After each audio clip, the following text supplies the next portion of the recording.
All right, well, welcome everybody. I'm Greg Crawford, and I'm here to talk about the upcoming Mars retrograde that is beginning this month.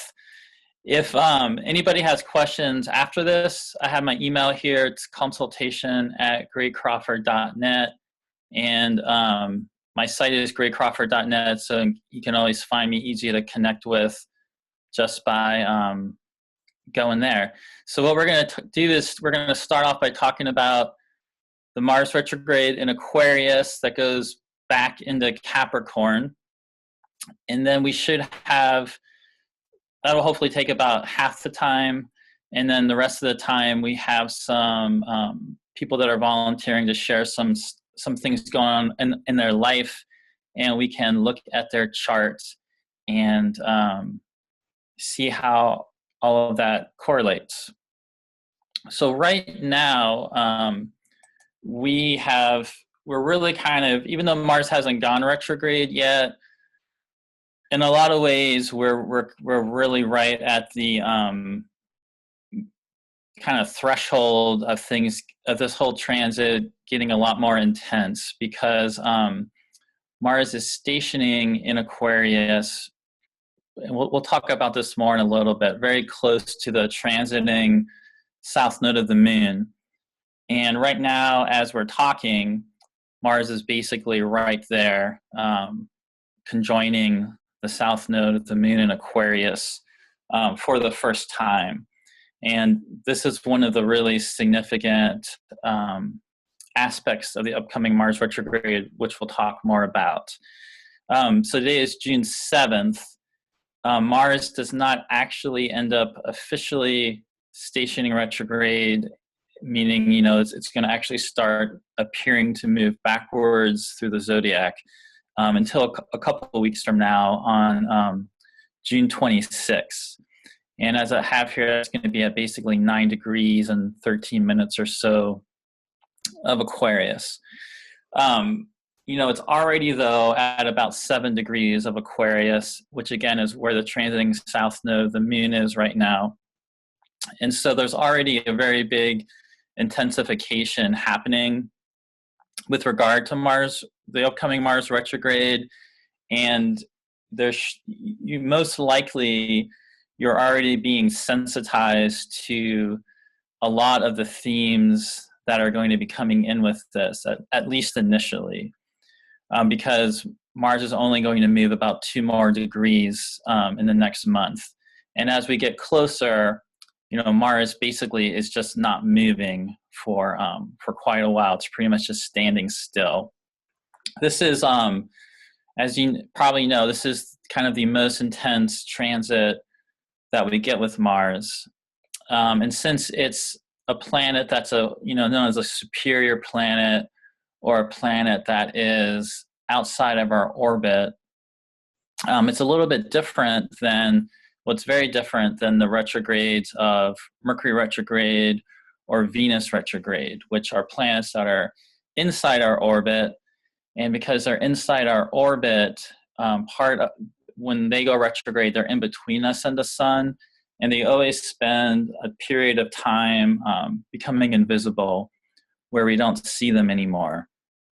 And we tend to think about that as being sort of like a underworld journey that, you know, Mercury and Venus go through.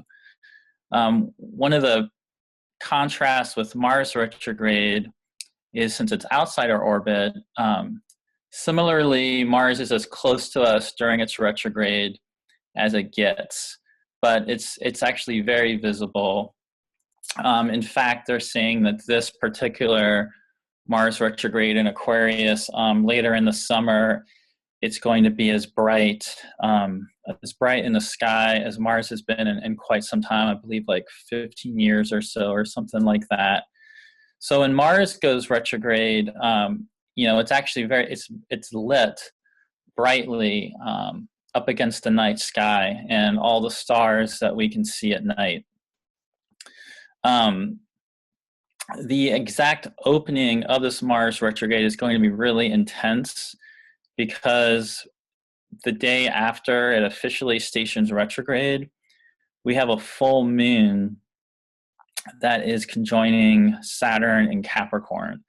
And so right as we're getting into the really intense period of Mars, you know, just standing still, shifting backwards, the moon reaches full light. And so that's going to be very dramatic. The fact that the full moon is conjoining Saturn makes it even more dramatic because of Saturn being the ruler of Aquarius.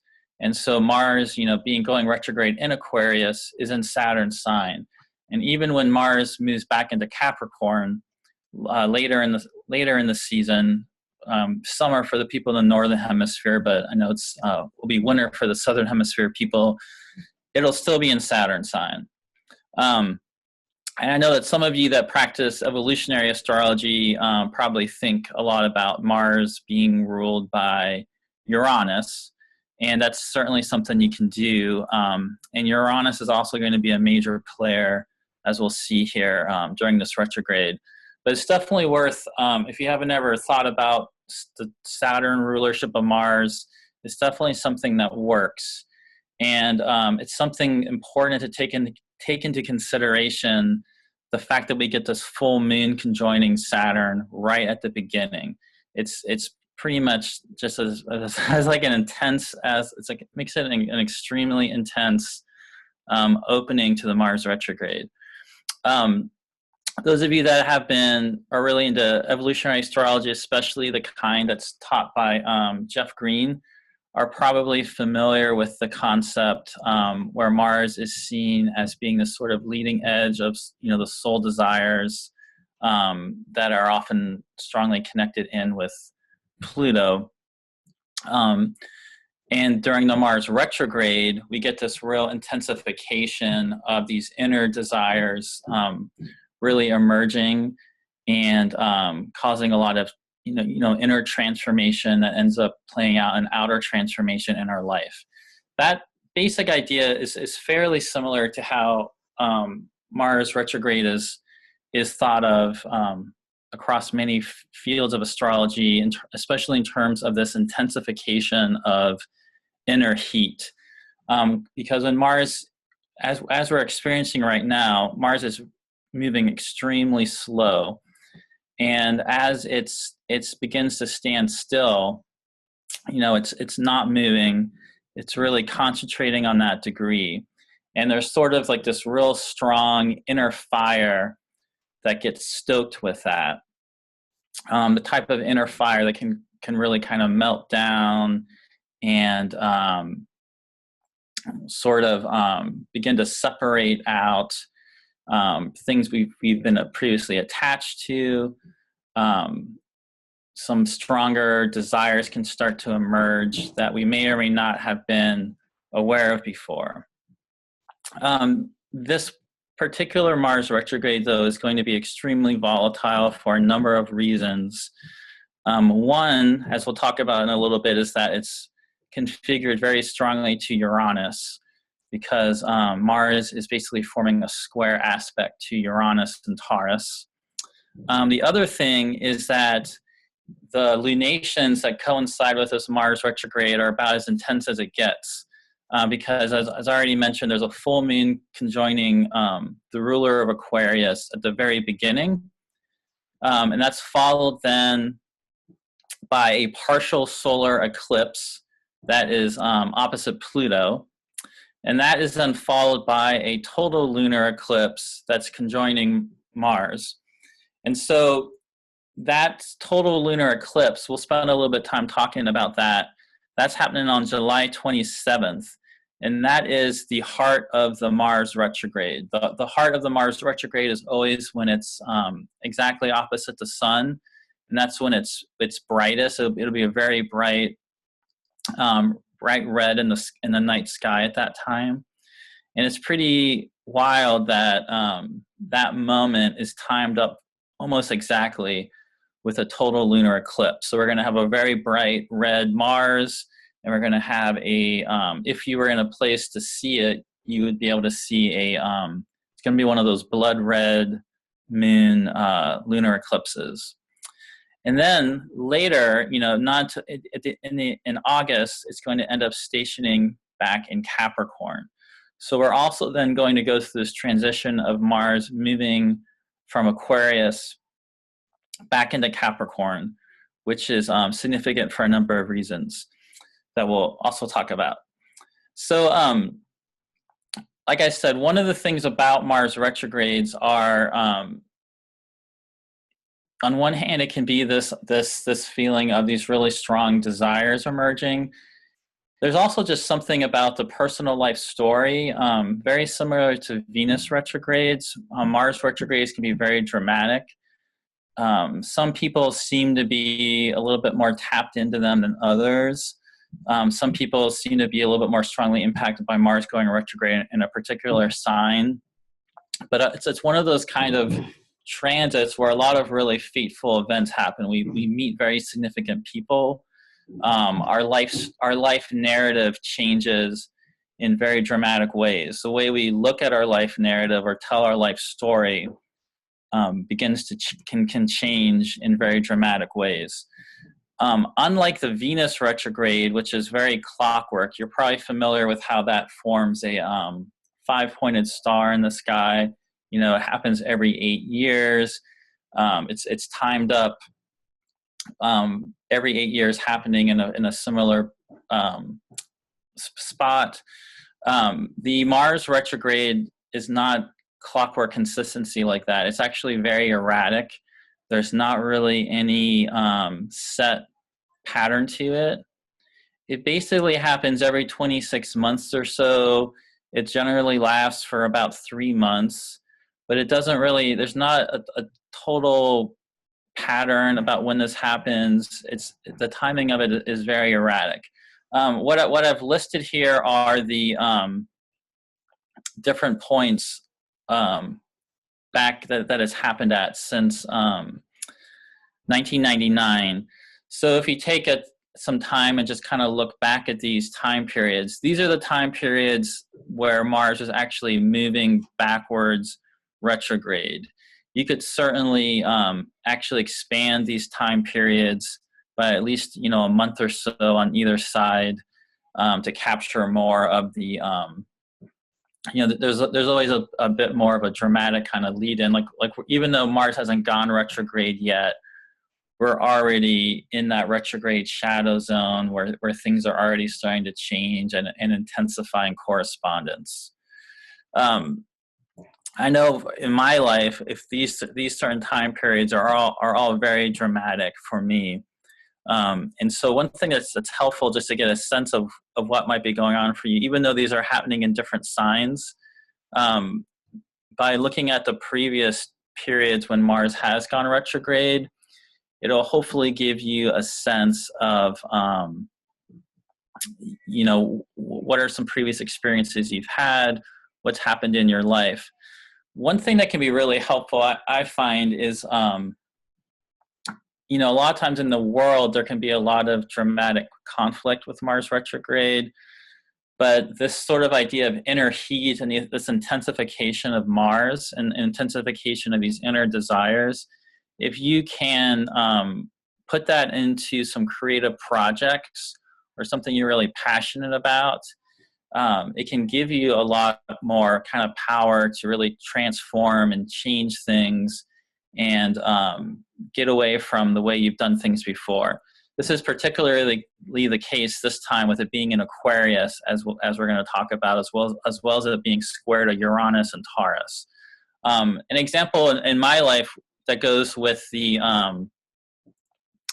last one would actually be just last week there was this big astrology conference called the United Astrology Conference, or UAC, and I actually ended up getting to do a couple of talks at that. It was like the first time I'd ever spoken at an astrology conference.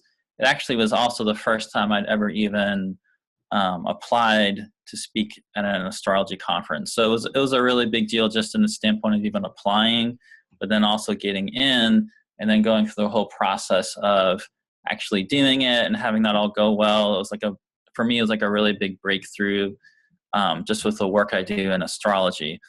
The last time we had Mars retrograde, which was in Sagittarius, going back to Scorpio, that's that April 17th to June 29th, 2016 time period. That was actually a time period where I made a decision to start trying to go out and do more public talks with astrology, which is just something I hadn't really done much before. And I did like a talk on Mercury retrograde at this bookstore in Portland in that time. And in that time period, I also did a lot more kind of writing about astrology, and I kind of also sort of developed other ideas for talks I could do, which kind of led into me applying at some other places to do some talks. And anyway, about a month or so after the conclusion of that Mars retrograde, I actually ended up applying to speak at UAC, because the application deadline was actually that far away. It was a couple years ago. And because I had done that talk during the Mars retrograde, it actually gave me a recording that I was then able to use to apply. And so kind of this thing that was like this really big, huge, really transformation for me, the way I'm doing astrology, professionally and all that as a career, really changed coming in with that. And that was partially because of me just during that Mars retrograde, just really focusing on that being something I can do, which was something I hadn't done before.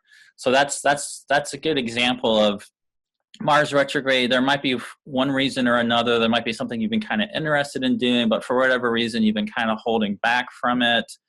A lot of things about when we talk about, being perhaps conditioned to think a certain way, or we might kind of place certain inhibitions on ourselves. These are the types of things that can really kind of melt away and open up a space for change when Mars goes retrograde. Mars retrograde in Aquarius is an especially uncommon one. Depending on when you're born, you may never have actually experienced Mars being retrograde in Aquarius before. I'm born in 1975, so this is actually the first time I'm ever getting Mars retrograde in Aquarius in my lifetime. And I'm actually a Mars. I was born with Mars in Aquarius, so it's a pretty big deal. But if you were born like 1972 or later, you've never actually lived through a Mars retrograde in your life. There hasn't been one yet, and this is the first one in the 21st century. And all of the 20th century, it only happened twice. So it's actually the most rare one of all. The only other one that's close is, I think, Pisces. There was like 3 of them in the 20th century or something like that. So there actually hasn't been a Mars retrograde in Aquarius since 1971. That was roughly from like July through September. That entire retrograde was in Aquarius. And we don't need to go into like everything that was happening then, but that was during the Vietnam War. If you've heard about the Pentagon Papers, and that was this huge release of sort of top secret information that at the time was shocking. The only things recently that compares to that is like Edward Snowden and those types of whistleblowers. That was like the first really major whistleblower thing that had ever been released.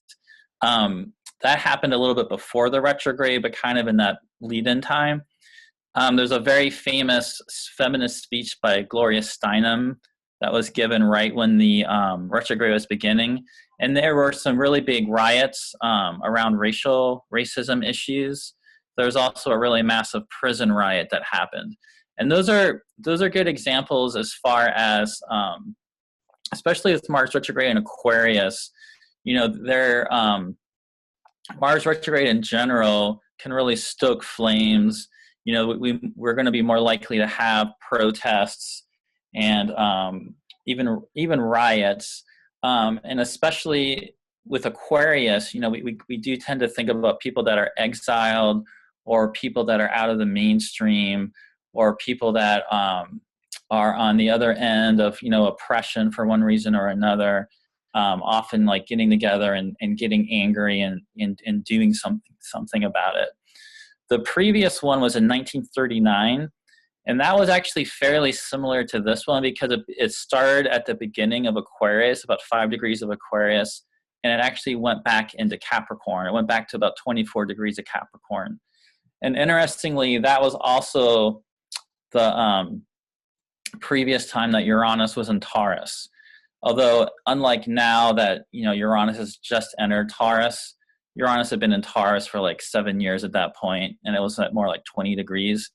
That time period is really famous for being all the incidents that led into the World War II, the rise of Hitler, plotting to invade Poland.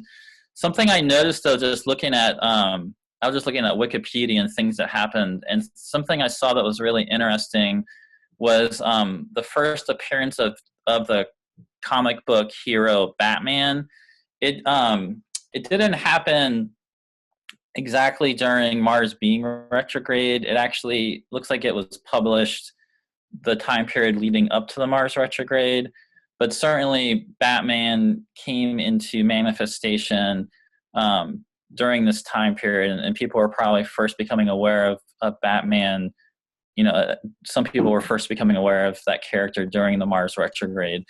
That's really interesting to me because of I think there's something that we can kind of take Batman as a comic book archetype. There's something that's very Mars retrograde in Aquarius about Batman. You know, he is someone like Aquarius. He's an outsider in some ways. Certainly, he's like a really wealthy person, the alter ego person that becomes Batman. But he's sort of this you know, renegade person that's kind of taken it on himself, you know, outside the system to fight for justice. There's also something very much about kind of giving himself over to the night.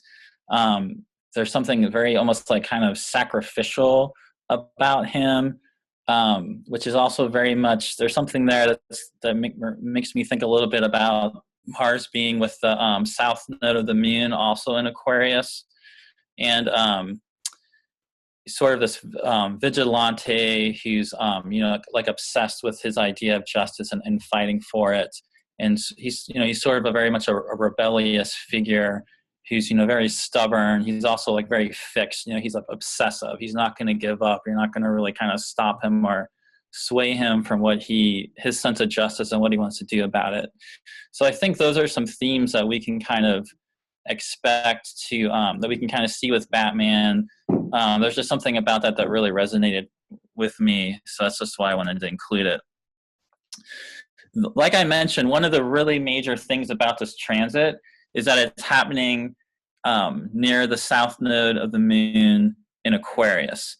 Today is actually June 7th, so this is actually our first alignment of Mars with the south node of the moon. That's happening at about 7 degrees today. Then as I mentioned, later this month, we're going to get Mars stationing retrograde, and it's going to come back. We're going to get another exact alignment on July 20th. That second conjunction on July 20th, Mars will be retrograde then. And then, of course, Mars will go back into Capricorn, station direct, and then come forward again. And we will get one more conjunction of Mars with the south node of the moon on September 25th at 4 degrees of Aquarius. So this union, or this story that we're going to see playing out with Mars united with the south node of the moon in Aquarius, you know, it's starting right now, but this is going to be playing out through the end of September. So the things that you're starting to notice right now and things that are coming up, there's going to most likely be many shifts and changes on the way. And you may not really have everything resolved or kind of know what it was fully all about, you know, until we get more into September. There's something really interesting with Mars uniting with the south node of the moon, you know, especially in contrast to it being on the north node of the moon. If you all remember, like last year, we had that huge total Leo solar eclipse that went across America. And during that time period, Mars was in Leo, and it was close to the north node of the moon. And you know, the north node of the moon has this much like stronger kind of force of like manifestation, and it can kind of be like hunger and like very desirous and that sort of thing, to really create things and bring things into form. Whereas the south node of the moon is different, and we tend to think about that being more sometimes about purification of things, or letting go of things, or releasing things. In Vedic astrology, it's interestingly associated with the fire deity Agni, which is interesting for me on a personal level, because that's I have the nakshatra that's lined up with the Pleiades, and Agni is also the deity that's lined up with that nakshatra. And what I'm aware of with Agni is it's this fire deity that's sort of like the sacrificial fire deity, that's like the fire of sacrifice, or the fire of purification. And so this seems to really play up even more this idea of this inner fire purifying things for us. We might have a lot of anger and volatility coming in, but paying attention to what elements of our life do we need to let go of certain things. Are there certain things we need to sacrifice and loosen our attachment to? The other thing about this is Mars being in Aquarius is actually really interesting, because that's Mars when it gets to its southern bending. The bendings are when a planet is basically square the nodes. So we know in evolutionary astrology, a lot of attention is paid to when planets aren't square to the lunar nodes. And that's actually being seen as like a planet being at the bendings. Mars in Aquarius is actually at its own bending to its own nodes. So in this case, I'm not talking about the lunar nodes. I'm actually talking about the north node and the south node of Mars. So the heliocentric south node of Mars is actually Scorpio. And so there's something about Mars that kind of comes from the Scorpio place, and its heliocentric north node is Taurus. So there's something about, Mars is kind of has a Scorpio Taurus axis about it with the nodes, which, obviously makes a lot of sense the way we talk about it in astrology. And so when Mars is in Aquarius, it's at the southern bending. And what this means is, instead of going through to show you this on like graphs and stuff, one of the basic meanings is in relation to the ecliptic, or the apparent path of the sun, which is kind of how we measure latitude relative to the ecliptic. When Mars goes into Aquarius, it's at the farthest south it goes. It's at its southern bending. So it's basically coming to a place of coming into a square to its own nodes, and it's coming into a square at the southern place. So it's lower in the sky relative to the ecliptic. Dane Rudhyar talked about planets when they get to the southern latitude place as being more focused than normal on this sort of inward knowledge of power, and it being more about releasing this power into sort of spiritual energy, going back into the collective. So again, that brings up this idea of sort of purification as well as sort of service. And so one thing that I think would be helpful during this time period is to be of service, and find causes. It's a very Aquarian thing, right, to be serving humanity and serving the collective. And Mars is a protector. It's a warrior. It's a defender. Sure, Mars can cause destruction, but the higher side of Mars is somebody that is courageous and protective and a defender. And so one good use of energy as a remediation to me in this time is to protect what you care about, and kind of fight and be of service to those causes that you want to defend and protect and care about. If you all are familiar with the astrologer Gary Caton, he's also kind of linked that idea of Rudhyar sort of to the hero or heroine story, where you kind of go off and the hero or heroine gets this kind of gift or boon or treasure, and then they end up bringing it back to serve the collective with it. I went to a really interesting talk he gave at the recent UAC on this actual subject of planetary nodes and latitude. And during that talk, he was talking about planets being at their southern latitude as really calling us to dig deep down into our subjective senses and into our shadow, and how are we unconsciously acting out this planet. So what's really interesting about that is those same types of ideas are actually, there's something about that resonates very strongly with, you know, Mars retrograde in general, and these like burning inner desires. And so it very much to me, especially being an Aquarius, is going to be a really great time to focus more inwardly. So instead of getting really obsessed with a lot of outer achievement, you know, going in to think about the unconscious, think about the shadow. That will also help in terms of hopefully not acting out in a way against others, you know, in the way you would end up regretting. The additional thing I want to bring in, so in addition to latitude, you know, which is related to the ecliptic, there's also the thing called declination, which is related to the celestial equator. And Mars is actually going out of bounds, again, by southern declination. So it's going out of bounds in a southerly direction, basically from July through September. When a planet goes out of bounds by declination, it's just seen as being much more of sort of a maverick type of energy, sort of a renegade energy that with Mars, for example, it just really amps up the idea of a lot of volatility, a lot of unexpected things happening. And so, and some pretty wild martial things happening.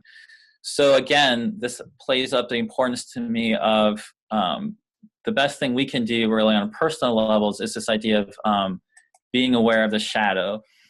This is a quote from Haruki Murakami. He's a novelist that some of y'all might be familiar with. He's actually born with Mars in Aquarius. This is from a speech he gave a few years ago. He said, just as all people have shadows, every society and nation too has shadows. If there are bright, shining aspects, there will definitely be a counterbalancing dark side. At times, we tend to avert our eyes from the shadow, those negative parts, or else try to forcibly eliminate those aspects. No matter how high a wall we build to keep intruders out, no matter how strictly we exclude outsiders, no matter how much we rewrite history to suit us, we just end up damaging and hurting ourselves. You have to patiently learn to live together with your shadow and carefully observe the darkness that resides within you.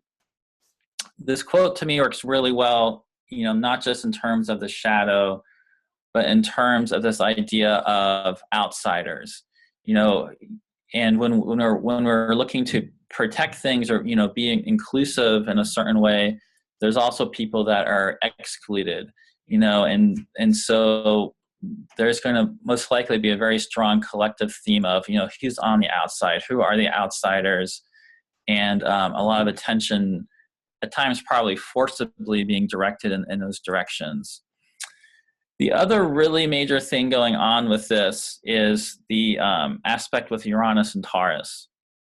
As y'all probably know, a couple of weeks ago on May 16th, right after Uranus entered Taurus, Mars entered Aquarius. And so at 0 degrees in like 2 minutes, they formed a square. So pretty much as soon as Uranus went into Taurus, Mars goes into Aquarius and forms a square.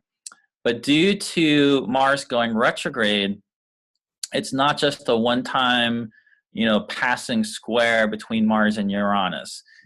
Similar to that concept with lunar nodes, where this is going to be playing out all through September. It's the exact same sort of trajectory that we're talking about with Uranus. So later in after Mars goes retrograde, at the beginning of August, Mars will retrograde back to form a second square with Uranus. And then after it stations direct in Capricorn and comes forward again, September 18th, around the Libra equinox time, we're going to get a third square between Uranus and Taurus and Mars. So Uranus brings in an even more intensification of all these things we're talking about, especially in terms of subconscious, unconscious energies. If there's been things we've really been repressing and not really paying attention to, you know, Uranus is going to force those things to the surface. It also much more likely means that this inner heat, intensification of purifying inner heat and desire that's being stoked with the Mars retrograde is going to compel us to do things in a very different way. You know, Uranus is a planet that doesn't care about conditioning. In fact, you know, the type of familial conditioning or cultural conditioning or religious conditioning or those types of human-created cultural conditioning forces, Uranus can just blow those things open at times. And so Uranus being configured this strongly to the Mars retrograde, again, makes it much more likely to set off in new directions. And certainly with Uranus, sometimes things happen that are very difficult. So for example, obviously anybody that was in Hawaii in the path of the volcano going off right now is having a difficult time.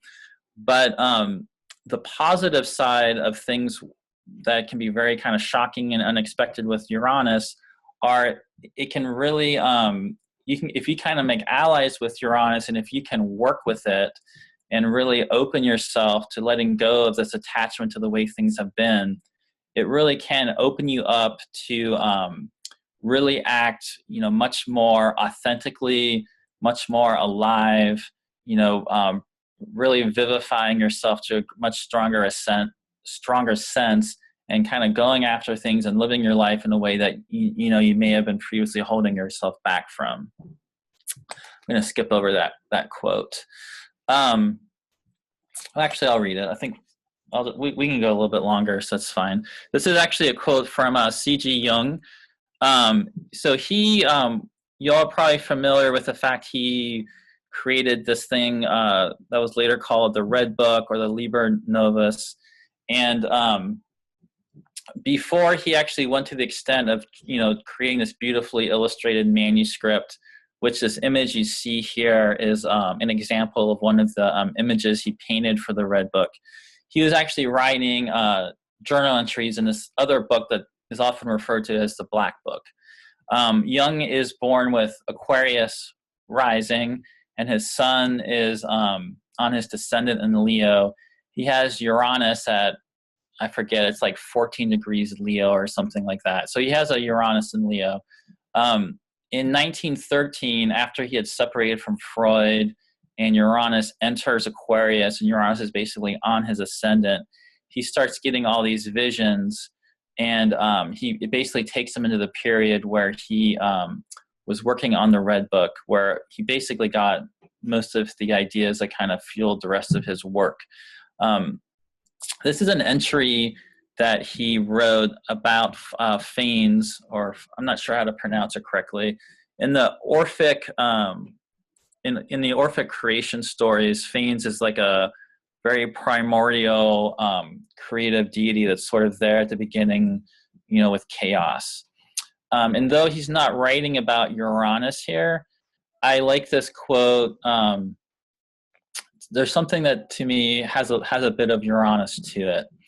So he wrote, "He feigns is foresight. He is the end of fear. He is the sprouting seed, the opening bud. He is the spring and the desert. He is the safe haven and the stormy night. He is the certainty and desperation. He is the solid in disillusion. He is the liberation from imprisonment. He is counsel and strength and advancement. He is the friend of man, the light emanating from man, the bright glow that man beholds on his path."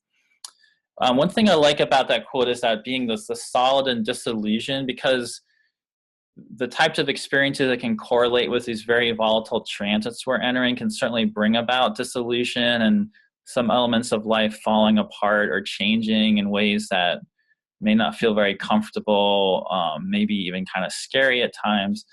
But through the course of that, there's something very solid that can be revealed that's sort of like, this is what you really need to, this is like the heart or the essence of what you need to really focus on and carry forward. And that type of in a way that can be an actual liberating experience.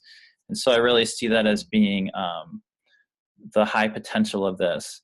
And I also like this image that Jung drew, just because it sort of looks a little bit like an Aquarius water bearer type of figure, but obviously instead of water, it's literally like this kind of celestial fire that he's carrying from the sun.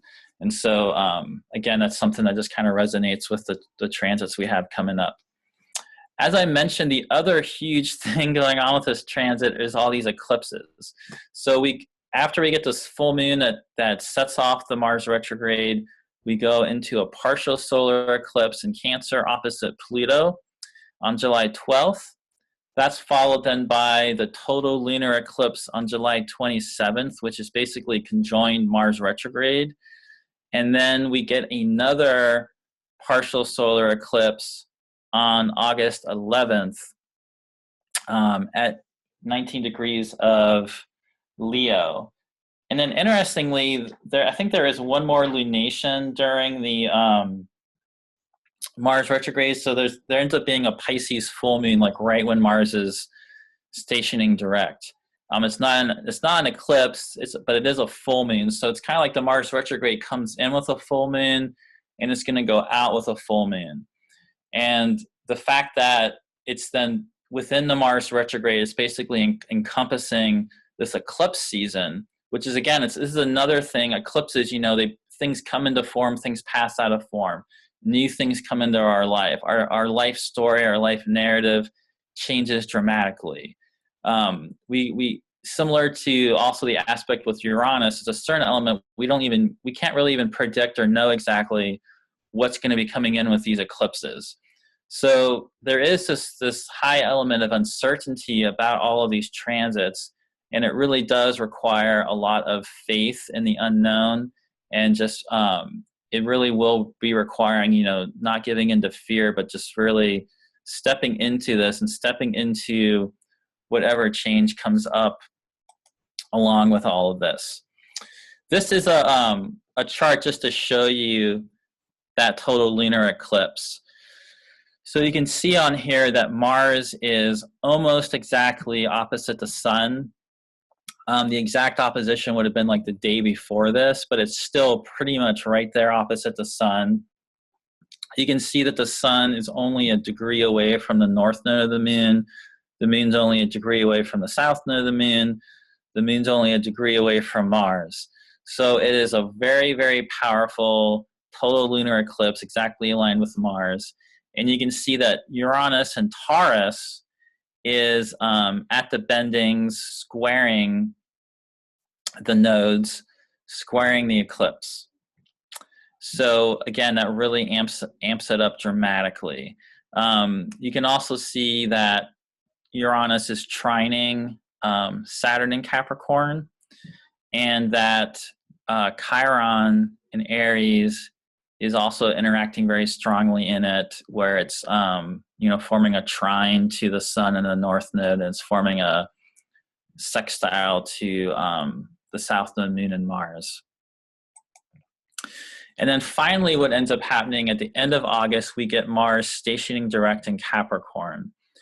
So this is really interesting because Capricorn is the exaltation of Mars. Mars doesn't really have much of any essential dignity in Aquarius. Mars is just kind of in Aquarius.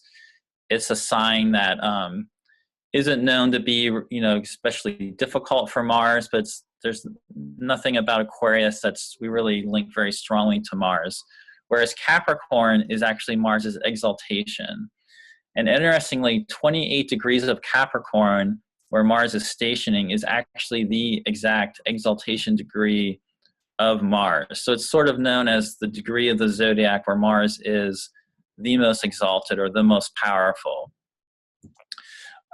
This is actually really similar to, there was a Venus retrograde last year in 2017, in which Venus stationed direct on her exaltation degree in Pisces.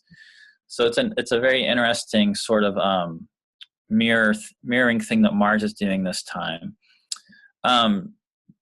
The other thing about that is Saturn is at home in Capricorn. So Saturn's going to be in Capricorn when this happens. So when Mars comes back into Capricorn to station on its exaltation degree, Saturn's just sort of there waiting for it. And so there's actually something very, that means like the full resources, the full attention of Saturn is right there to give to Mars. And so, again, this could be certainly like a difficult thing in some ways, but the fact that we end with Mars going back into Capricorn at its exaltation degree with Saturn there, to me really points to a strong potential that, you know, through all the changes and through all this volatility, there can end up being something, some sort of exalted nature about your Mars that gets uncovered through this process, something you can really count on, something that going forward you've sort of shed and let go of these elements of your life that you're not really passionate about, and you've instead reoriented your life to these really strong, you know, essential things you're really passionate about, you're really wanting to work on. There's a weird transition there where we go from air back into earth. You know, air element and earth element, they don't have a lot of common ground. So we're kind of going from Mars being in this airy Aquarius sign, you know, that is more about communication, Aquarius being a little bit more able to be abstract, able to kind of detach from things, objectify things, into Capricorn, which is it's actually a cardinal initiating earth sign that's much more about, being grounded, being tactile, really bringing something into form. So it should be a really interesting transition there. And I think the best way to, I know we've already kind of taken up a lot of time here, so we can move here into doing some of the charts, and then a lot of these kind of themes and ideas we can kind of come back to as we talk about it. So I think we need to do, is it this chart first, Jordan? Is that right, Linda? That's me. Mm-hmm. Okay. Yeah, do you, is there anything you would want to share about what's been going on for you? I mean, we can see on your chart you've got the moon in Aquarius. You've also got Pallas Athena not too far away. So that's a really obvious thing. You got your moon. I mean, Mars is right on your moon right now. The south node of the moon is on your moon right now. We know that later eclipse that's coming is going to be right on your moon. Yeah, lots of fun stuff. It's interesting because I was reflecting on the last time that Mars was retrograde, and it was like a week after my daughter was born, who also happens to be a moon at 6 degrees Aquarius, so like conjunct my moon.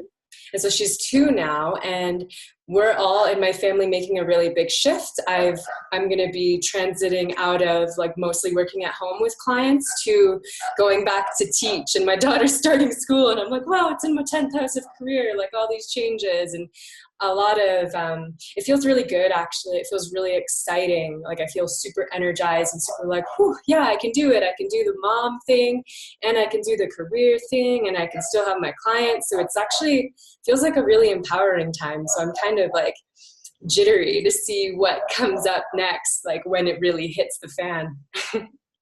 Yeah. So just looking more at your chart, obviously it's your Saturn return at the same time. And then you're also Taurus rising. So you've kind of got everything. Your chart's very keyed into this in a lot of ways, because Uranus is in Taurus. So Uranus is come into your ascendant. You're in your Saturn return right now. In fact, I think that's around a degree that Saturn goes back and stations direct on later in the summer. And yeah, you're getting that Uranus transit people usually get at your age, where it's like Saturn return, but at the same time you're getting the Uranus trine, so like the first quarter trine to Uranus, while you're also getting the Saturn return, and the Mars retrograde on your moon at the same time. So yeah, that would make perfect sense that your mother So that brings in like the moon. It brings in stuff with your child, but you're doing this big transition into teaching, which would actually also be a ninth house signification with your Saturn return happening there. Yeah, it's pretty cool. I've been thinking about my impending Saturn return for like the past 8 years.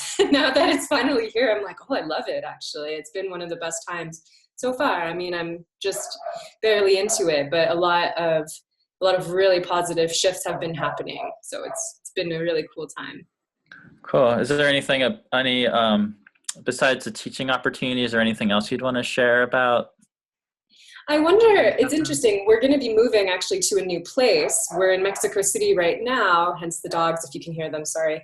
And we're going to be heading to the Yucatan, and in between we're going to be visiting family in Portland and California. And then it's really interesting, the day that Mars stations retrograde, I think June 26th, yeah, that's the day we fly to Merida and like begin our new journey in our new home. So it's really neat how we're going to be doing like all this traveling in the interim.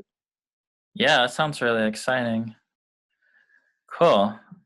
Yeah. I mean, for you, it sounds, I'm sure there'll be some, obviously transitioning into teaching with a young child is going to have its challenges,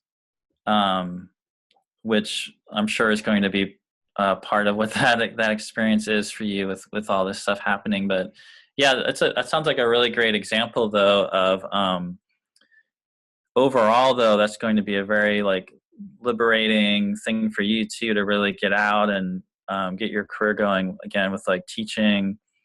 What do you actually teach? Psychology.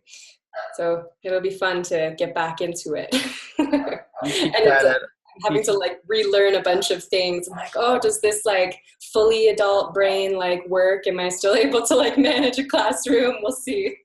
Do you teach at like a college level or school level or 11th and 12th grade? Okay, cool. Yeah, so there's definitely some I would imagine that's part of it. Classroom management will be part of your Saturn return as you go into that period. Actually, when I went through my Saturn return, I have a Saturn that's kind of opposite yours in Cancer, and I got a master in teaching during that time, and I was doing like my student teaching in a high school during my Saturn return, and I remember that was a big thing for me. It was like high school students and classroom management, which and that's a huge job too. Being a high school teacher, there's a lot of work that goes into that, so I'm sure that's also going to be part of this for you. But it's really great. That's probably something that you're really passionate about. It's definitely also something where you're fulfilling a role where you're really serving the collective and serving people.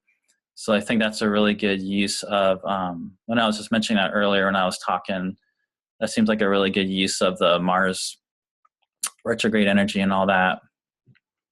Yeah, it's been really cool. And another thing I've been doing too is I just started within this past month taking clairvoyant classes like on Saturdays and noticing like how that is really supportive, because I'm also an astrologer. So like kind of shifting in my orientation to just like left brain, this is what I'm seeing, to like a lot more intuitive stuff. And I noticed that it's making me feel like a whole new person. Like the entire time you were talking about everything that can shift with this Mars in Aquarius, I was like, wow, it's going over my moon. That's like my self-image. Like it feels like my entire way that I'm viewing myself is completely changing, but in such an unexpected and really cool way. So it's really, really cool. Thanks for sharing so much. Yeah, I'm sure as Uranus gets more into Taurus and hits your ascendant, you're going to be feeling that even more. And something I didn't even bring up, because there's really not enough time, but the other thing that's interesting about this whole thing we're going through is once we finally finish this whole Mars retrograde thing, we have maybe a month break, and then Venus goes retrograde in Scorpio, and basically squaring the same place in Aquarius. Like Venus goes retrograde in Scorpio, like square to where Mars is right now. So I can see that's right on your descendant, basically near Pluto. So yeah, it looks like it's just going to keep happening for you, like the whole the whole year. It's Yeah. happening. It's all happening. Cool. Yeah, I think that's probably good. Maybe we can do another person then, just as far as time goes. Does that work Thanks for so you? much. Yeah. Okay. Cool. That was good. Good examples. So that lines up with it. Okay. I think Jodi. Okay. Is Jodi here? I am. Can you hear me? Yeah. Hi. Hi. Well, what would you want to? So we can see you in your chart. You got a lot of you've got an Aquarius stellium. Yeah. So really, I mean, one thing, even though this is happening at the beginning of Aquarius and your Mercury is most implicated, one thing to always remember is just by the fact of Mars being in Aquarius and going retrograde, it's really impacting all of your Aquarius planets. You know, not as intensely as if Mars is like right on your Mars, but you even have a Mars in Aquarius. So really that whole stellium is being impacted, but certainly it looks like your Mercury would be the thing that is most impacted. And then looks like Chiron, I didn't really talk about Chiron too much, but it looks like you've got Chiron kind of coming towards your ascendant right now also. Mm-hmm. But yeah, what's been going on for you that oh, and you're also, interestingly, you're in the Uranus, coming to the Uranus trine, but it's like the opposite trine that Jordan was in, that we were just talking about. But what are some of the things that are coming up for you right now? Everything. Really, right now, I feel like I feel a move, an impending move. I'm not sure what island, and I just feel that intuitively. But my main focus has been, for the past several years, has been my career. I've been in hotel management, hospitality for most of my career, and the intuitive side of me started actually when I started looking at the dates that you posted with the Mars retrograde. The 2005 period is when I made my decision to move to LA. The 2007, the ending of 2006, I believe in 2007 was when everything actually started to go into play for me to move there, which ended up being this, like I call my spiritual boot camp in LA. And coming back home now, I've kind of moved in and out, back and forth out of the hospitality industry. This time I've been back since January, and it's different because I'm actually being me. I've actually brought astrology into the mix in my work with employees, and it's being embraced. I'm not pushing it. I kind of just throw it out there. And so I'm not sure what that means for me. There's also music coming back into my life, which has been a part of that I've integrated into everything that I do anyway, as far as promoting music into work, bringing that, kind of bridging it all together. So there's a lot right now for me. Cool. Yeah, well, the one thing that was making me think of is, just to kind of keep this simple, is with Aquarius, we're looking at the 11th house for you. Mm-hmm. And the 11th house is a house that, we do connect to, like groups and organizations. It's also a house of, very much sort of like our destiny in some kind of ways, like, some kind of big dream or goal we have that kind of has like a deeper kind of soul quality, that resonates with us, or like groups of people we can connect with based upon that type of soul quality. So the fact that you have been able to, this is all going on and the Mars retrograde thing's happening in your 11th house, and you're really feeling this sense of really being able to be who you are in the workplace, within these groups that you're kind of helping to manage or coordinate. That seems like it goes in perfectly with that being in the 11th house. And the other thing that's similar to Jordan, when we were just looking there, you have your midheaven at the beginning of Capricorn, Yeah.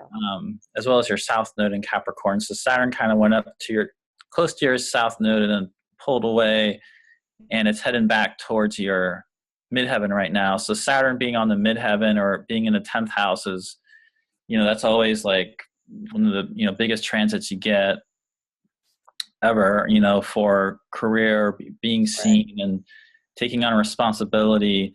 So that makes even, I would think, just listening to you talk about that's going to be the really major theme as far as getting more, taking on more responsibility with that, and at the same time being able to, in that role of being responsible and the way you're managing your or managing other people, or however you want to describe that, you're able to much more, really express who you are and be yourself.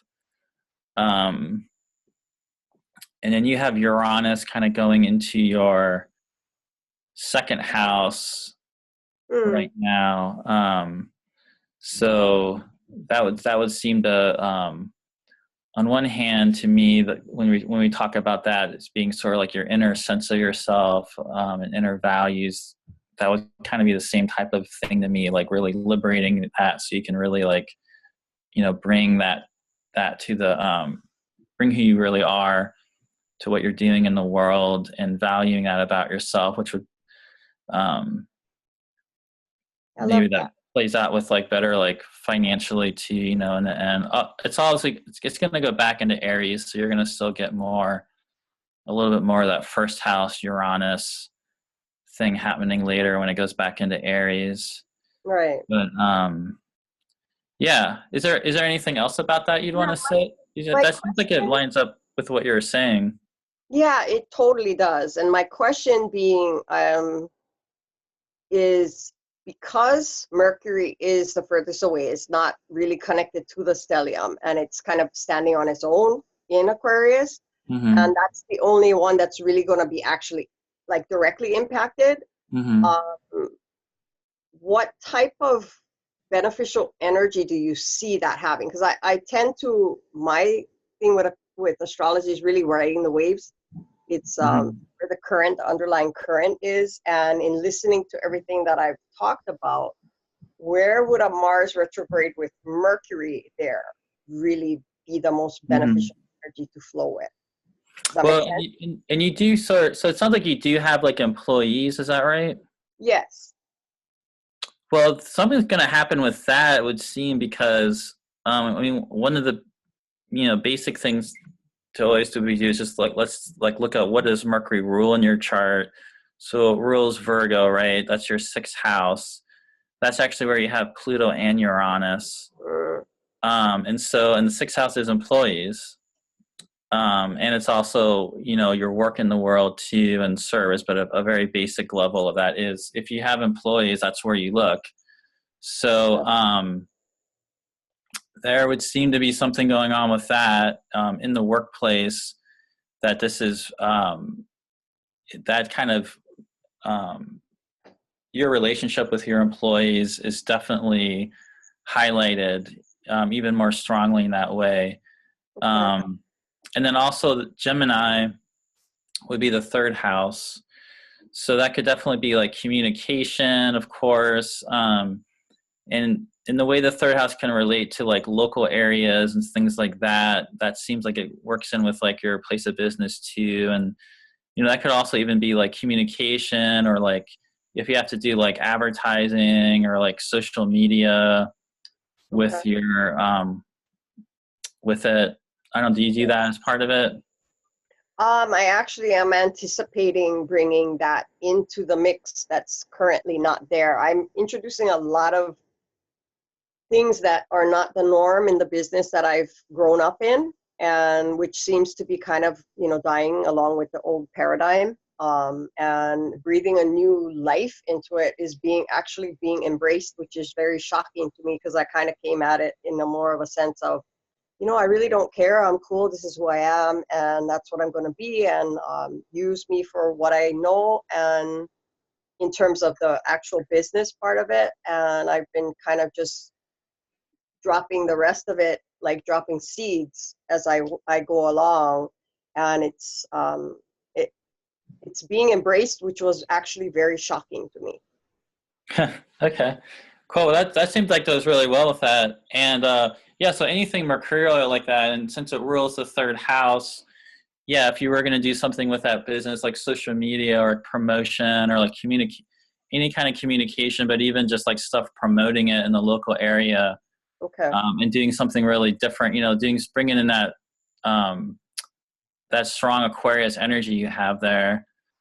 Yeah, it makes me think too that the more you probably being able to connect with the people that are working for you too, the better.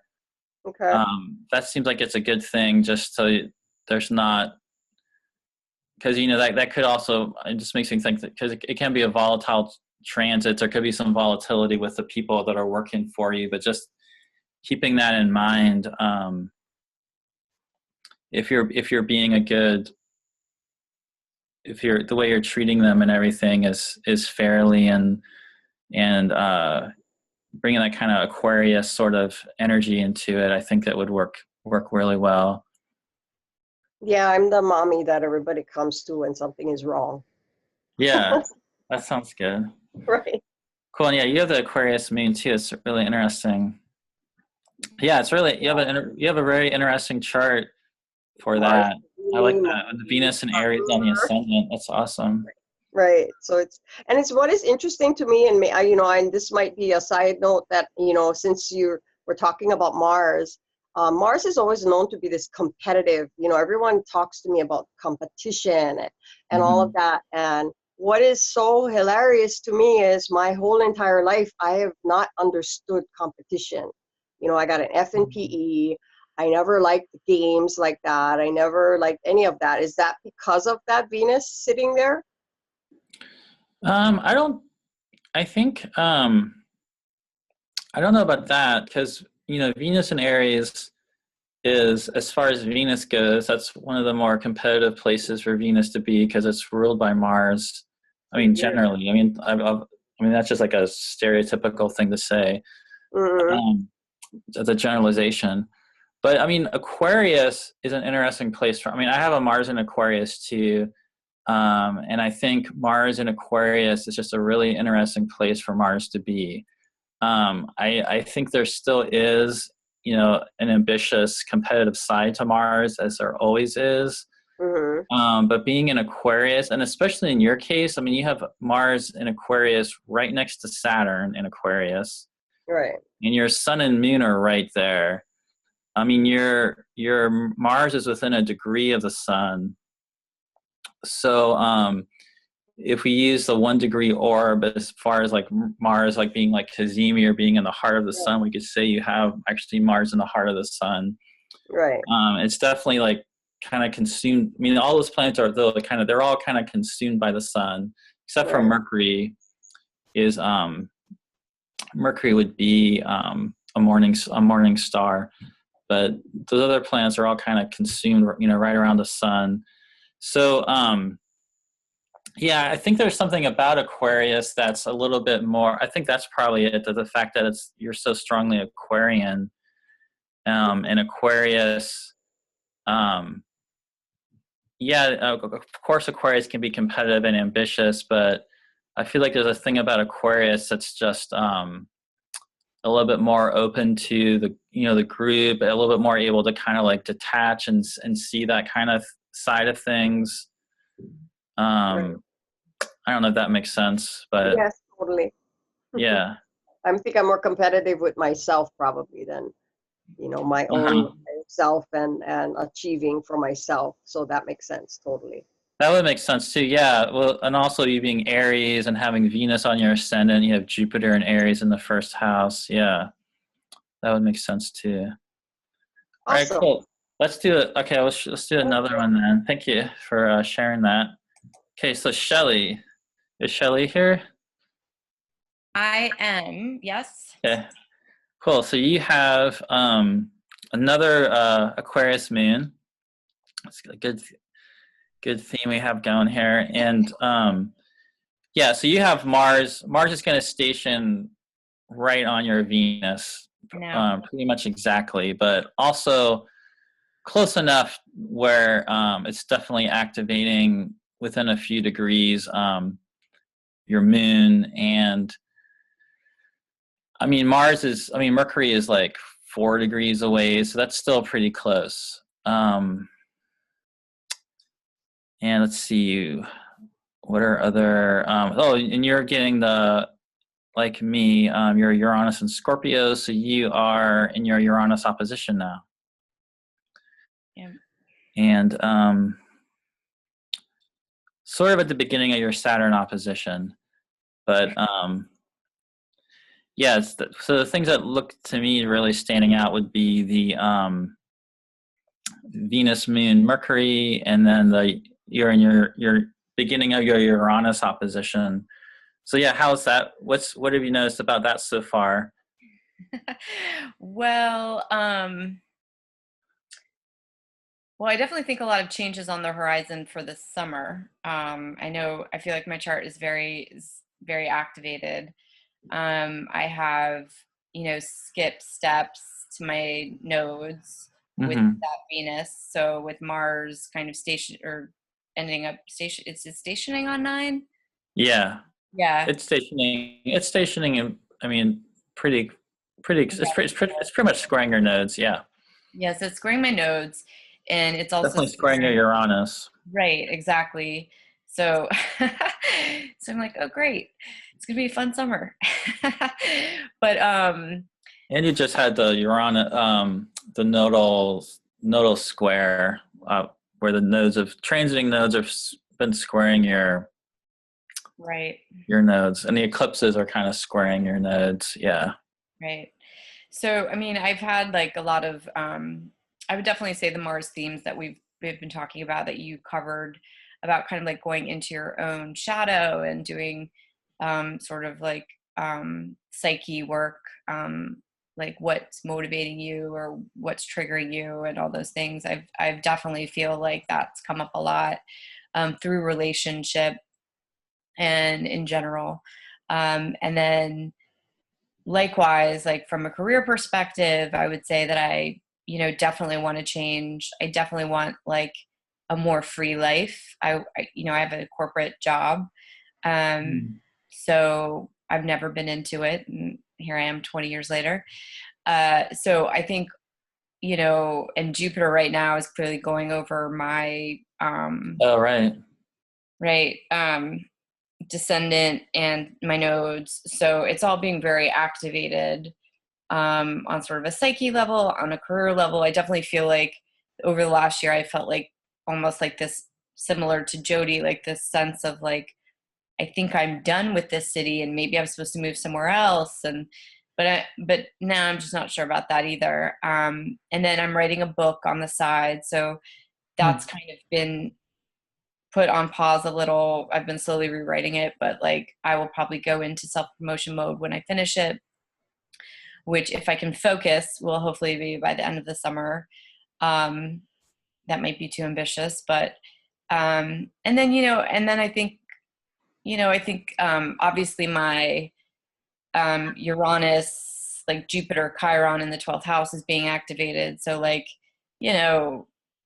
like painful childhood stuff and things like that. Like, I think it's all tied in with this activation of everything. But yeah, that's pretty much what's going on.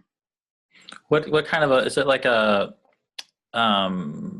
fictional book you're writing, or like nonfiction, or like? It is. It's a very Aquarius sort of book. It's kind of like thriller sci-fi where we all are getting the brain chip and the government spying on us and trying to control our brains. So Okay. All right, awesome. Well, yeah, that I mean, what you're describing sounds very apt for the stuff what we're looking at there. So yeah, so that we can't have like see the transits on here, but yeah, having Jupiter on your north node, Jupiter's on your descendant. That's actually exactly where Jupiter is stationing. So and that happens like in a month, basically. So, I mean, this next month, Jupiter's not really moving anywhere, and all through July as well. You're just gonna even after Jupiter's stations, it's a month from now, it's not really moving, and it's just gonna be sitting there on your descendant, and then really all through August, Jupiter's just barely moving forward across your north node. So during this whole time we're talking about, you're getting Jupiter this standing right on your descendant, right on your north node.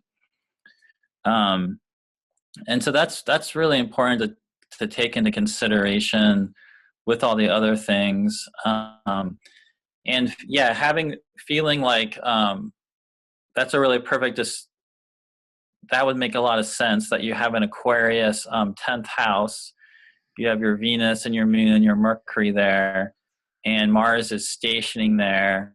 Those planets also, as you mentioned, they're squaring your nodes. So there's that EA idea of the skip step.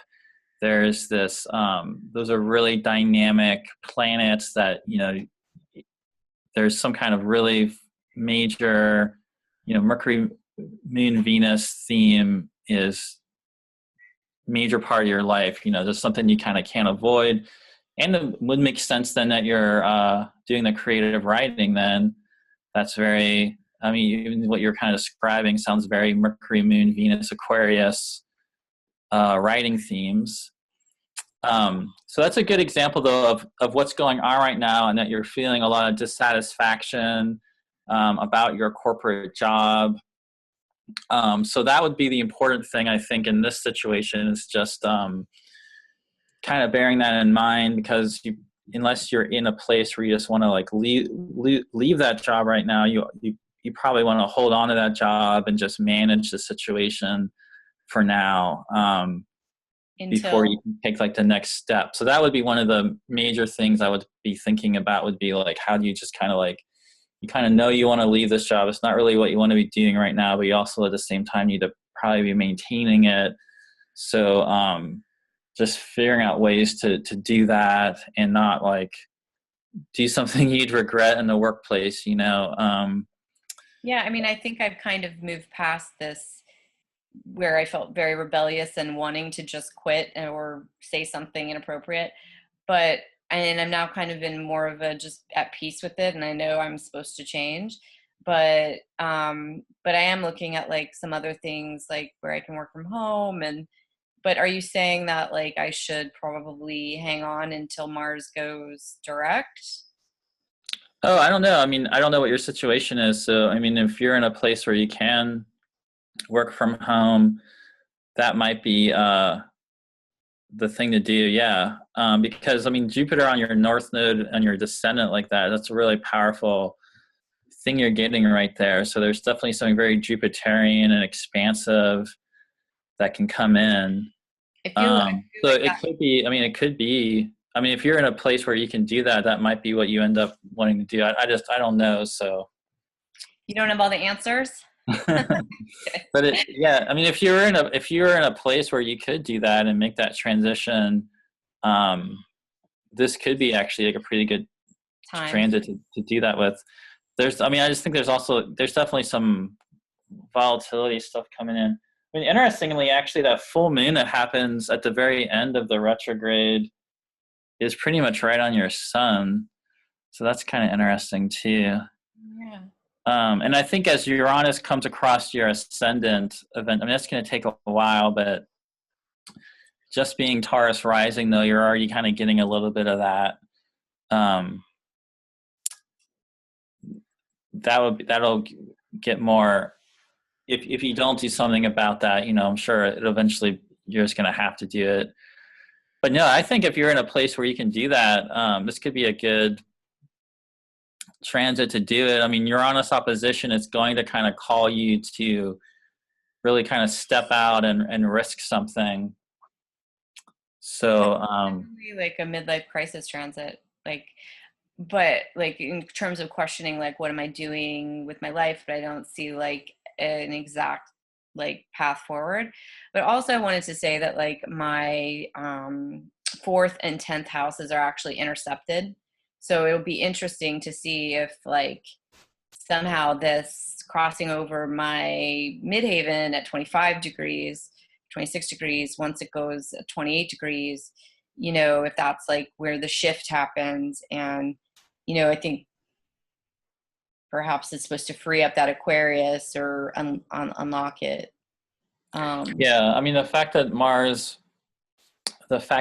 is stationing so close to your midheaven, I mean, that definitely suggests a big shift coming in there.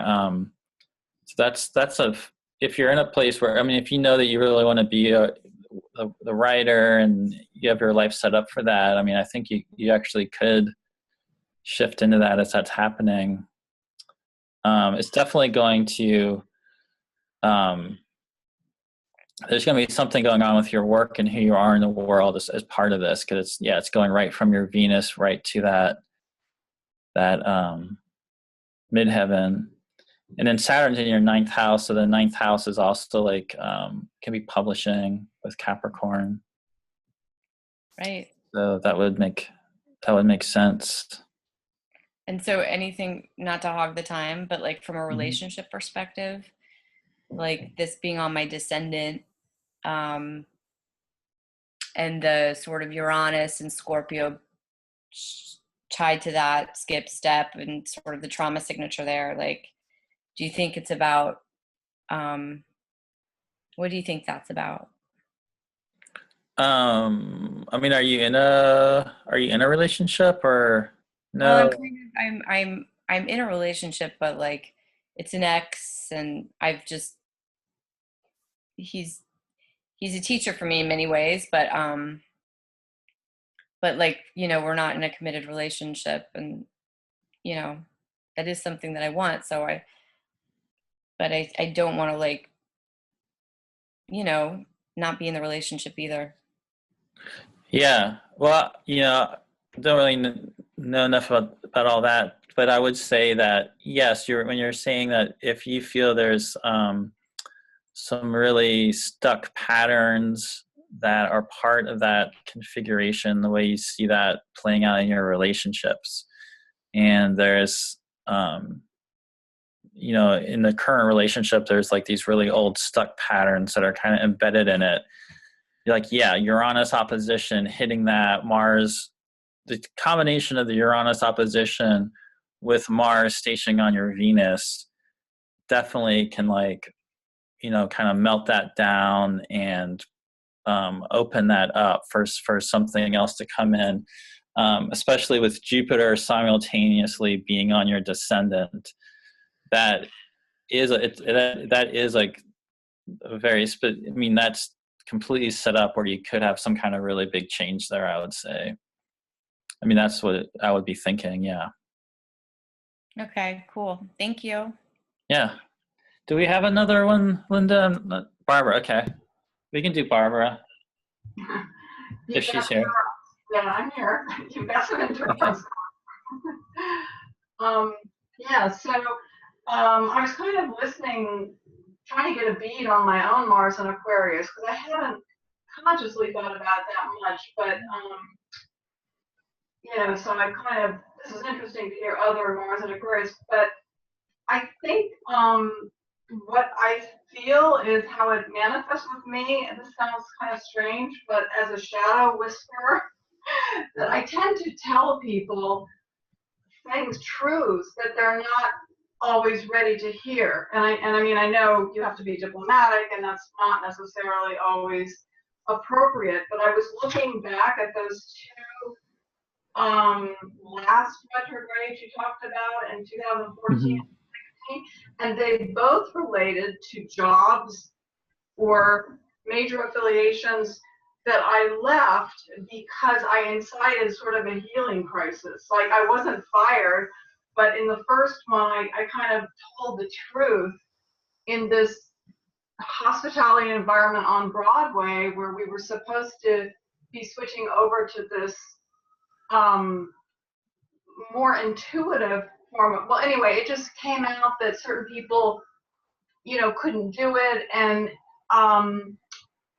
there was a conflict, and I spoke up, and, you know, I was censured for it. So I basically decided to leave because I realized that I had been, as a Mars and Aquarius, this kind of quiet outsider, and that I wanted to start speaking up more for my values. So, and then it kind of happened again.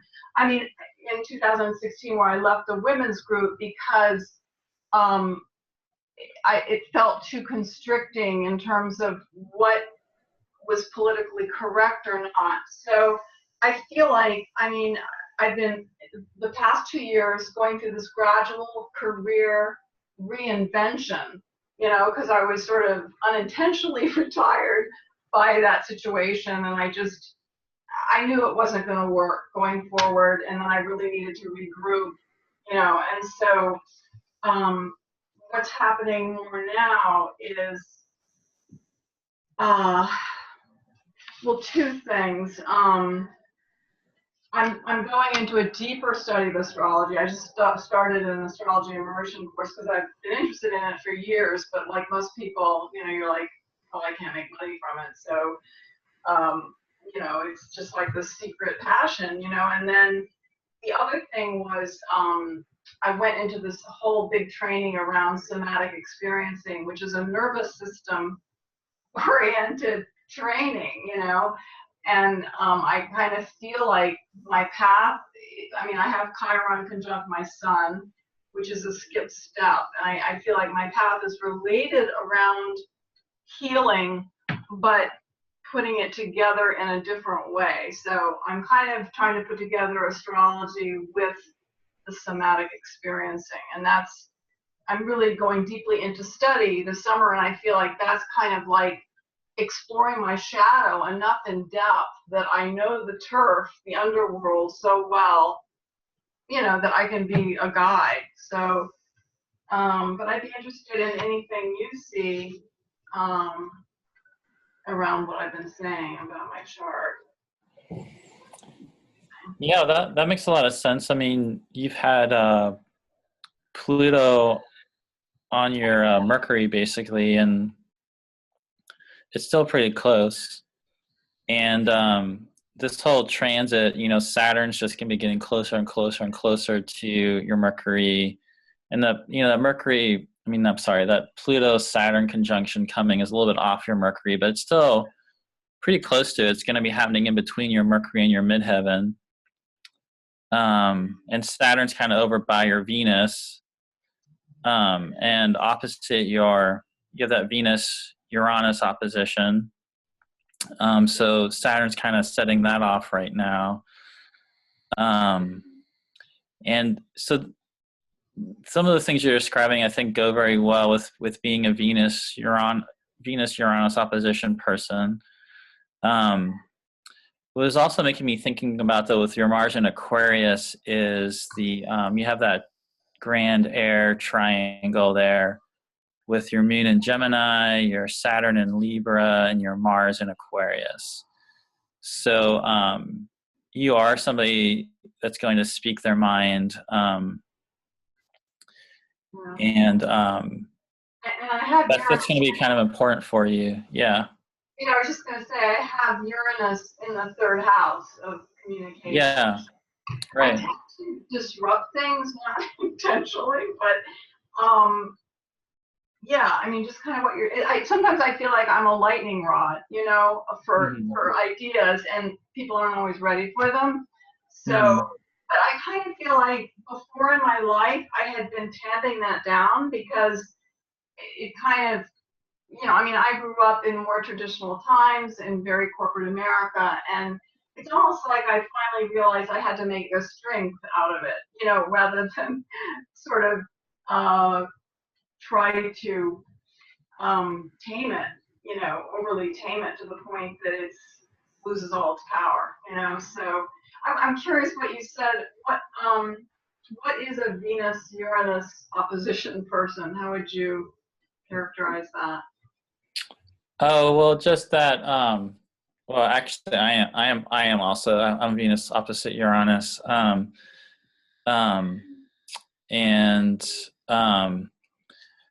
I mean, it's kind of like a more intense.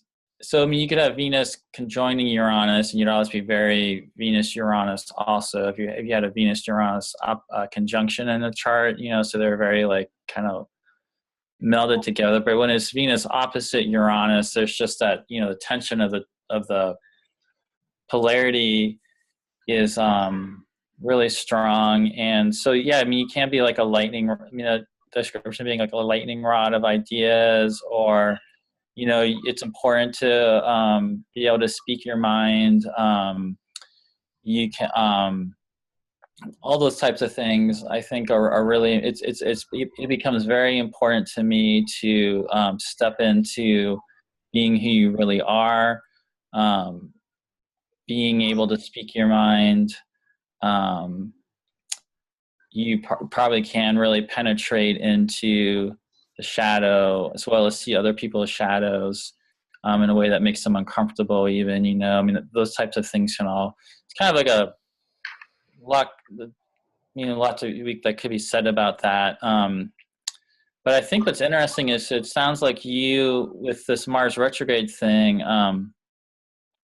you found, though, it seems like something that you really want to focus on, where it's saying like you feel really good about doing astrology and then this somatic healing practice, and that's a place where you can really be yourself and practice that. And it's sounding like that's, you sort of have opportunities building in that direction.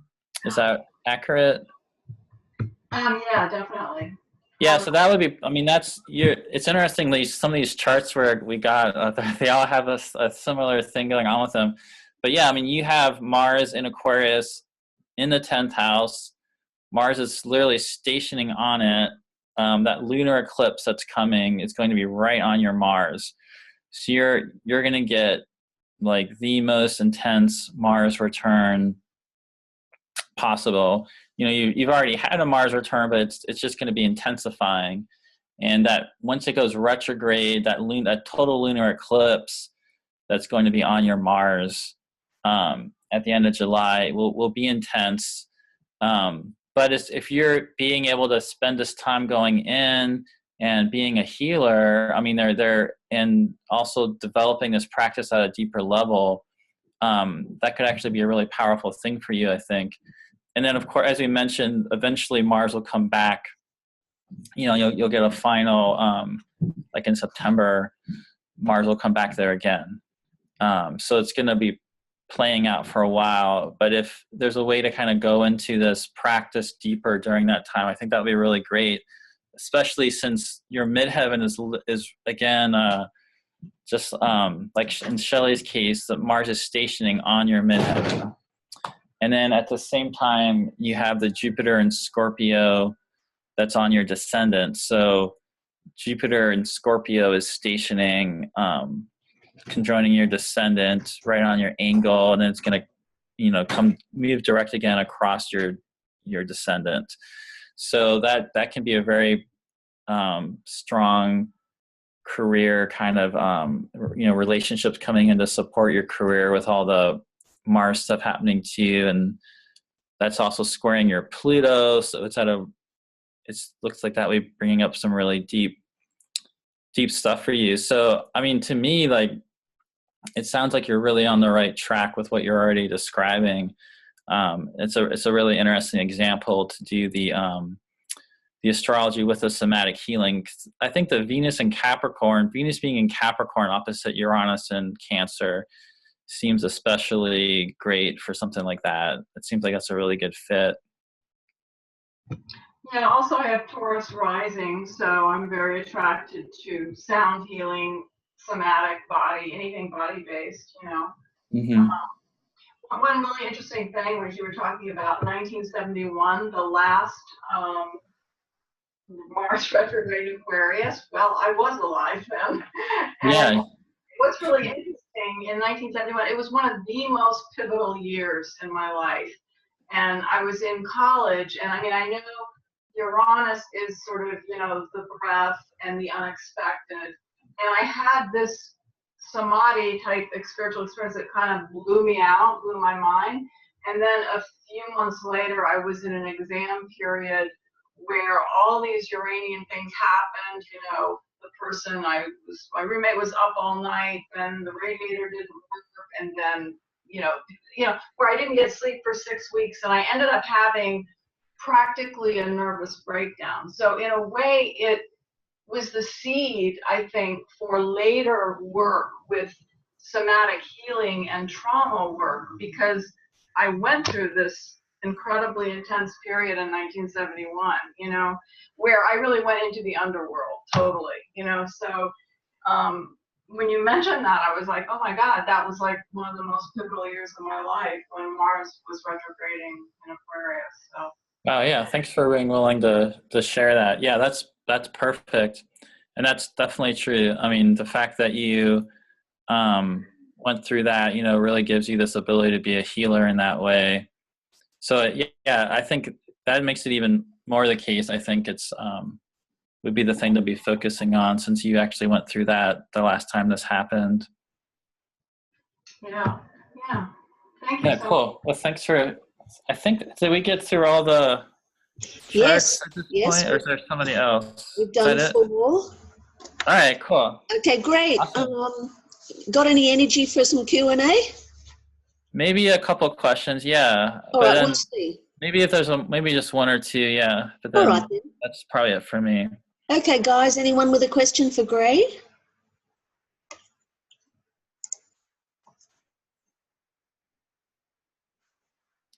Yeah, I had a quick question, unless someone else has one. Go ahead. Yeah. I'm a bit confused of what you had mentioned earlier about the north and south nodes of Mars. Is that They're heliocentric. Okay, maybe that's it. Because when I'm looking at it, I'm getting something different. So I said, well, I'm sure there's one little thing that's different there. Yeah, so those aren't the geocentric nodes. Those are just like the heliocentric nodes. But the thing is, if you can imagine that, just like, and since y'all are familiar with Jeff Green's work, you know how the resolution node idea. So like if the south node is Scorpio and the north node's Taurus, if it's in Aquarius, the resolution node's going to be Scorpio. So it's like then that's like the same idea as at the southern bending. It's at the southern point, and then ends up correlating to Mars going into greater southern latitude relative to the ecliptic. But then the weird thing is, at the same time, it's also going out of bounds by declination, which is a different concept, but that's related to the celestial equator. But it's also going out of bounds by declination in a southern. It's not going out of bounds by latitude, but just going like in the Aquarius is like where it gets farther south in latitude. Is what I was trying to say with that. Yeah. I don't know if that makes sense, but Thank you. Yeah. Thanks, Wanda. Gray, could you please stop share? Sure. And I'm going to display a chart. For Lauren, go ahead with your question. Hi, thank you so much, Gray. This is like amazing. Well, I actually wanted you just to take a look at my chart because I have a lot of zeros and I'm Aquarius rising. Okay. I'm being opposed by Uranus, like the Sun and Mars, and squaring my moon. And I'm in my second Saturn return. And then I also wanted to ask you something more on a mind level. But since like Linda offered to show my chart, so I would be really happy to listen to what you thought of what's possible, or what is going on with the eclipses and, you know, Mars retrograde out of bounds and stuff like that. Thanks. Well, yeah, I mean, is there anything going on that you'd want to it's kind of too much otherwise to go into all that right now, unless there's something like specific you have to. Well, I'm kind of trying to shift into grounding astrology for a career. But it's almost like I have to really like sit with Saturn to make things clear on how to get there. But like things have been put into my life, like the Celestine prophecy, but it's still not like there yet, you know? So that's one thing that I'm trying to do with my career, like, and my healing business too. I want to combine them, and I don't know. I have Saturn square the nose, so. Well, it seems like there's something. I mean, the Mars retrograde looks like it's happening in your 12th house. So, or at least, you know, if we did whole sign, it'd be from like your first house to your 12th house, but it's definitely in this porphyry. I'm assuming this is what this is. It's all in your 12th house, so that's definitely some kind of deeper kind of shadow subconscious stuff to be going through with this Mars retrograde is what I would say. And then the other thing, besides the second Saturn return, which really should be, I mean, if you want to do something like moving into astrology, it should be a good second Saturn return, should be a really good time to do it. So I think that should work out well. What I was going to say is Uranus being in Taurus, since you have so much right there at the beginning of Scorpio, that really stands out to me in your chart. And plus you have a 0 degrees Leo moon, so you're getting like Uranus squaring your moon, opposite your sun, opposite your Mars. So that kind of transit to me would really be calling you to kind of break out of whatever was going on in the past relative to this. So yeah, I think it would be there's good energy there as far as like, yeah, just like breaking, I don't know, whatever's been getting in the way before is what I would say. And just kind of really directing your energy towards that. Well, you know, probably have to clear a lot of that south node past, and then I could probably bring everything forward, kind of like in a little bit of a healing, you know, really making strides. So yeah, but I'm thinking collectively too, that with the Mars out of bounds and retrograde and being so immersed with the eclipses, it sounds like it could be pretty feisty to me. And I was just wondering, you know, if, you know, because America, you know, United States, or like where we live is like really their karma is like up for fruition, you know? So I'm just like, yeah, what's going on? Yeah, I don't have a great feeling about collective events at all.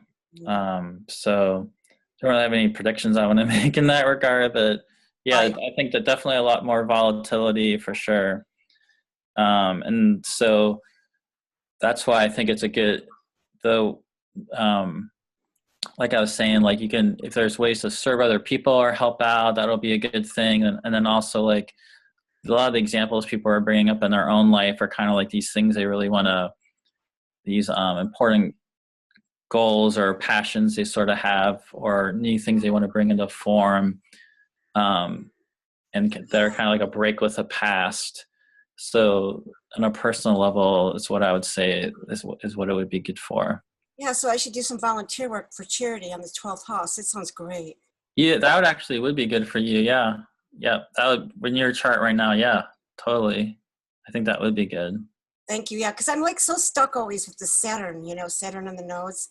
And I'm hoping maybe this Uranus could break up the Saturn, you know. Mm-hmm. It could be happening, you know. Right. The Saturn square the nodes, right. But yeah. So I would be thinking this should be an important transit for you. The second Saturn returns, right? That's also squaring your nodes. So yeah, totally. Well, thank you. You're probably so like tired, even though you did the most amazing presentation. So thank you. Cool. Yeah, thank you. Thanks for sharing all that. Okay, thank you. Thank you so much, Gray.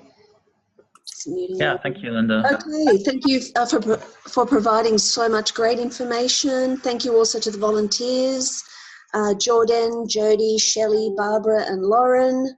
Looking forward to seeing you next time, Gray. Would you all please thank Gray Crawford, everyone? Thank you. Thank you, Gray. Great. Yep, thank you. Very informative. Thank you. Wonderful. Oh, thank you. And then y'all can, if you guys have other questions, you can just send me an email or something.